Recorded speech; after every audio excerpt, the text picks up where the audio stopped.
অহংকার মানব জাতির জন্য একেবারে খারাপ একটা অভ্যাস। মানুষকে ধ্বংস করার জন্য দেহের অসুখ হলে আমরা কি করি? চিকিৎসা নিই।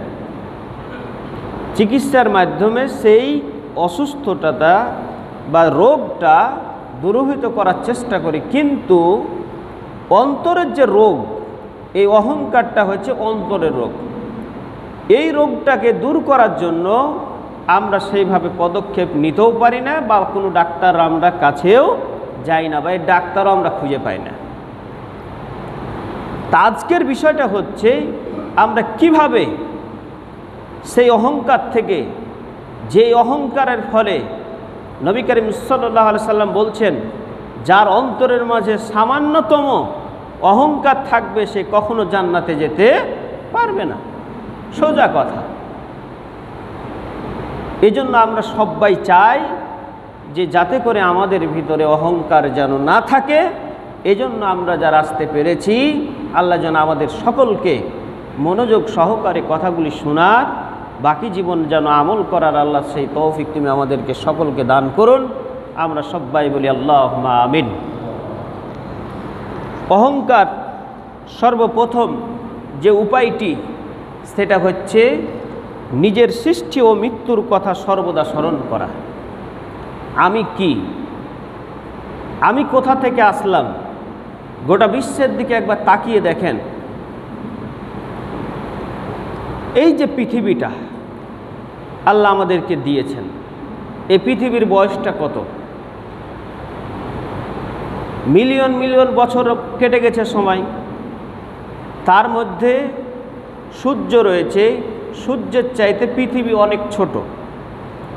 পৃথিবীতে প্রায় স্বাধীন রাষ্ট্র 194 বা 95, যাই হোক। তার মধ্যে বাংলাদেশ হচ্ছে একটা।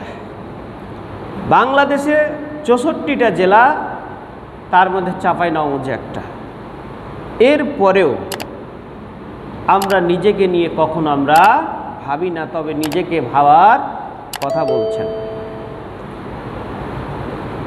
মিলিয়ন মিলিয়ন বছর চলে গেছে, সময় চলে গেছে। তার মধ্যে আল্লাহ তাআলা আমাকে সামান্য এই পৃথিবীতে পাঠিয়েছেন। এর পরেও শুধু তাই নয়, এত সময় অতিবাহিত হওয়ার পরেও সামান্যতম একটা পৃথিবী, সেই পৃথিবী থেকে আবার হচ্ছে দেশ। সেই দেশের মধ্যে বাংলাদেশ একটা ছোট্ট একটা রাষ্ট্র, যেই দেশটার নামটা লিখতে গেলে খুঁজে পাওয়া যায় না মানচিত্রে।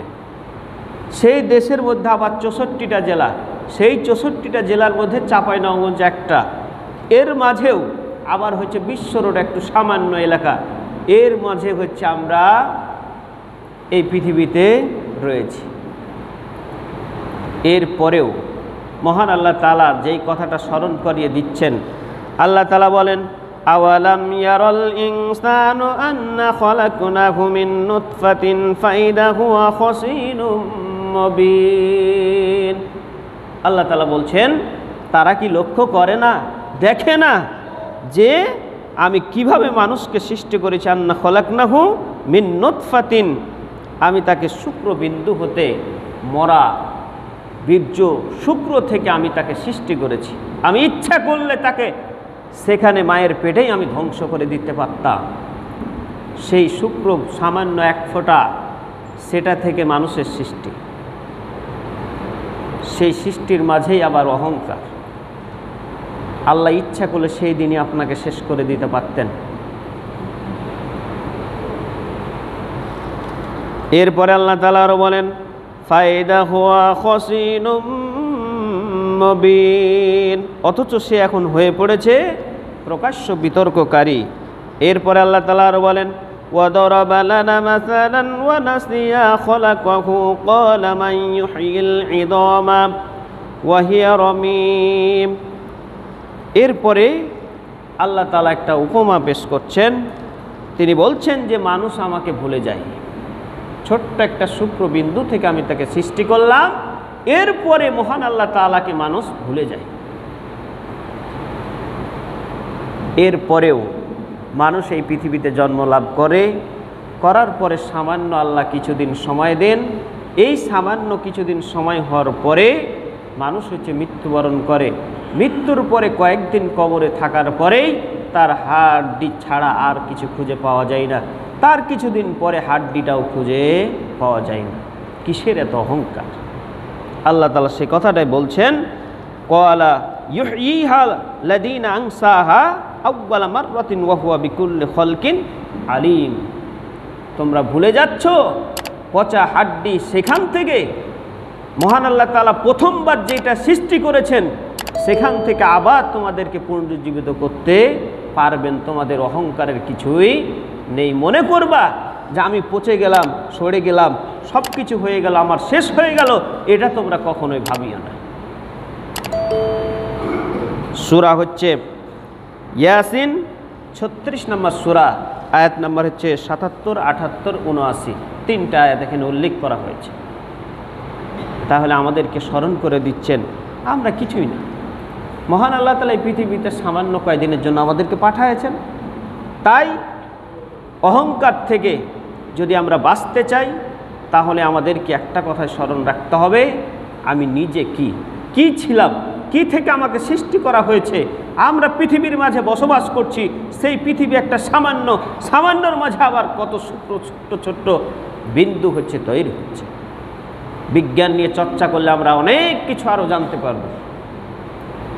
গ্যালাক্সি, তারপরে পৃথিবী, এরপরে চাঁদ, সূর্য, সেইগুলি যদি তারতম্য আমরা দেখতে চাই তাহলে আমাদের কোনো মূল্যই নেই, আমরা কিছুই না। অথচ আমরা অহংকারে কিন্তু ভরপুর। এরপরে আল্লাহ তাআলা আরো বলেন, আইনামা তাকুনু ইউদরিকুমুল মাউতু ওয়ালাউ কুনতুম ফি বুরুদিম মুসাজ্জিদা। তোমরা যেখানেই থাকো না কেন তোমাদের মৃত্যু গ্রাস করবেই, যদিও তোমরা কি করো, সুশিঢালা প্রাচীরের মধ্যেও থাকো, তবুও তোমাদের মৃত্যু গ্রাস করবেই। কয়দিন, সামান্য কয়দিন আল্লাহ তাআলা আমাদেরকে পাঠিয়েছেন, এর মাঝে অহংকার আমাদের সাজে না। এরপরে সূরা নিসা আয়াত নাম্বার হচ্ছে 78, 4 নম্বর সূরা আয়াত নাম্বার হচ্ছে 78। এখানে মহান আল্লাহ তাআলা বলছেন, তোমরা যেখানেই থাকো না কেন, যতই সুদূর প্রচারের মধ্যে থাকো, তবুও তোমাদেরকে মৃত্যু গ্রাস করবে। এরপরে নবী করিম সাল্লাল্লাহু আলাইহি সাল্লাম আরও বলেন, আকসিরুদ যিকরা হাজিমিল লাজ্জাত ইয়ানিল মাউত। তোমরা বেশি বেশি কি করো, মৃত্যুকে স্মরণ করো।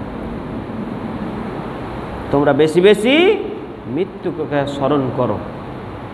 মৃত্যুই অহংকার সেটা দূরীভূত করতে পারে।